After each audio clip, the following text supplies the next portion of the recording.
Seria Satoshi Nakamoto um comunista infiltrado?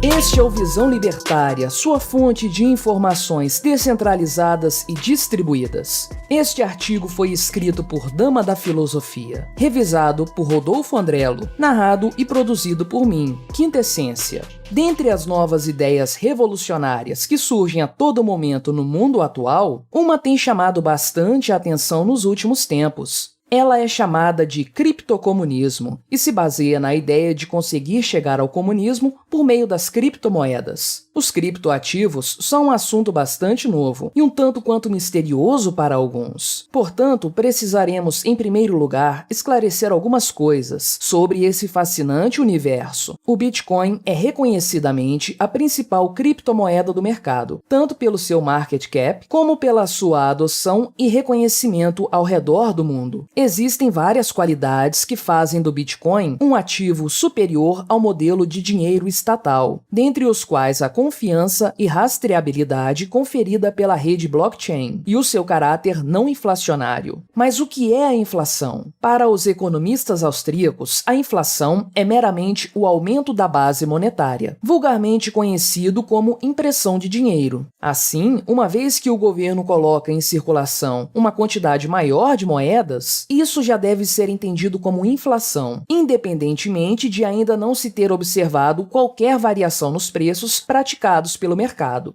Já fora dos círculos austríacos, o entendimento comum é que a inflação é um fenômeno da economia onde o dinheiro começa a se desvalorizar e os preços começam a subir. Essa diferença pode parecer sutil, mas ao definir inflação como aumento de preços, os economistas convencionais defendem que os governos podem imprimir dinheiro sem risco de descontrole de preços, quando houver um certo grau de capacidade ociosa na economia. Se você bem se lembra, quando os países começaram a enfrentar a última crise que teve início em 2020, muitos economistas e políticos vieram a público defender justamente que o governo imprimisse dinheiro, argumentando que não havia risco de inflação porque as pessoas estavam presas em casa e não havia demanda. Assim, como supostamente as pessoas não iriam gastar como se não houvesse amanhã, os preços, em teoria, estariam a salvo. Hoje, com a inflação na casa dos 2 dígitos, já está mais do que claro o quão absurda era essa tese. Mas voltemos ao caso do Bitcoin. Como estávamos dizendo, o Bitcoin possui a característica de ser anti-inflacionário por conta dos mecanismos canonizados pelo seu criador. Isso faz com que as criptomoedas tragam segurança financeira, pois existe previsibilidade quanto ao seu futuro, diferente do que ocorre com o dinheiro estatal. E quando falamos em previsibilidade, queremos dizer que a oferta total de Bitcoins já foi predefinida no projeto inicial de Nakamoto e que a quantidade de novos bitcoins minerados também obedece aos rígidos critérios de escassez. Em outras palavras, independente de quanto tempo passe, não haverá uma oferta maior do que 21 milhões de bitcoins disponíveis. E, na verdade, o próprio código-fonte do Bitcoin impõe uma disponibilidade decrescente de novas moedas que podem ser mineradas em cada bloco. Tais fatores colocam o Bitcoin como um ativo financeiro escasso, em contraste com a oferta de dinheiro estatal, que é virtualmente infinita. Outro fator a se levar em conta é que, graças à descentralização das criptomoedas, os bancos começam a perder poder econômico, já que elas podem ser guardadas em wallets e em corretoras. Sabemos também que os bancos são regulados pelo Estado e vivem com ele uma relação de simbiose, atuando como extensões do Leviatã no projeto de depreciação das moedas correntes. Por isso, o enfraquecimento dessas instituições é um fato a ser comemorado pelos amantes do hard money. Agora que já falamos brevemente sobre a natureza do Bitcoin e sua superioridade ao modelo vigente, iremos focar aqui nas pseudo-vantagens apresentadas pelo autor do criptocomunismo.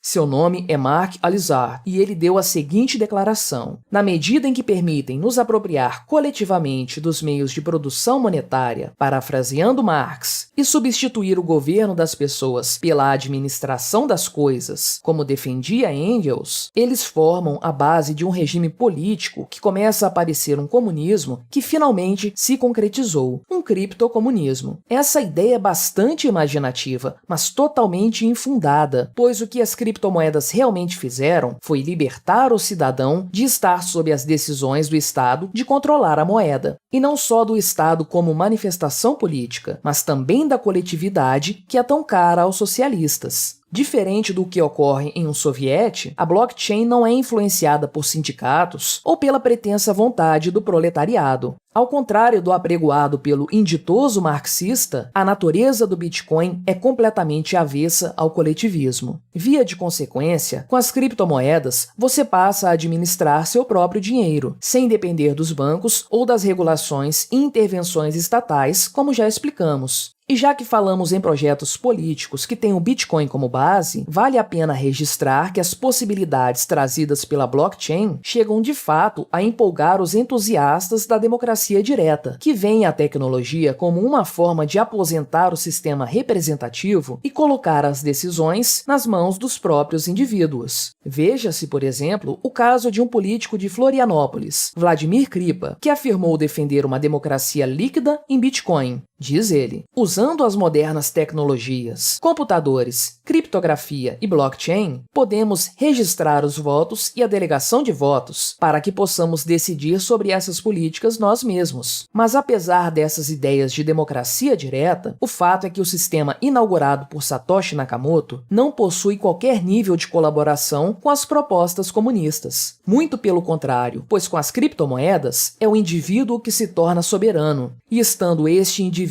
de posse de suas chaves públicas e privadas, ele pode transacionar qualquer mercadoria, inclusive os meios de produção. Isso é, na realidade, um pesadelo para as aspirações socialistas. O que impede alguém com saldo suficiente em sua carteira de pagar em Bitcoin pela compra de uma fábrica ou máquinas, ou mesmo pelo salário de operários em suas linhas de montagem? Absolutamente nada. Por não entender isso, é que ideias estapafúrdias como criptocomunismo ganham destaque entre os mais ingênuos. Portanto, a tecnologia blockchain, assim como a adoção das criptomoedas, não levaria a um comunismo, já que, além dela permitir o acúmulo do capital financeiro e monetário, ela até mesmo fortalece a propriedade privada dos meios de produção. Mas não se assombre se encontrar por aí milhares de comunistas querendo tirar vantagem da transformação social exercida pelo Bitcoin. Em um futuro breve, essa nova modalidade de tecnologia disruptiva terá derrubado o Estado e o sistema vigente.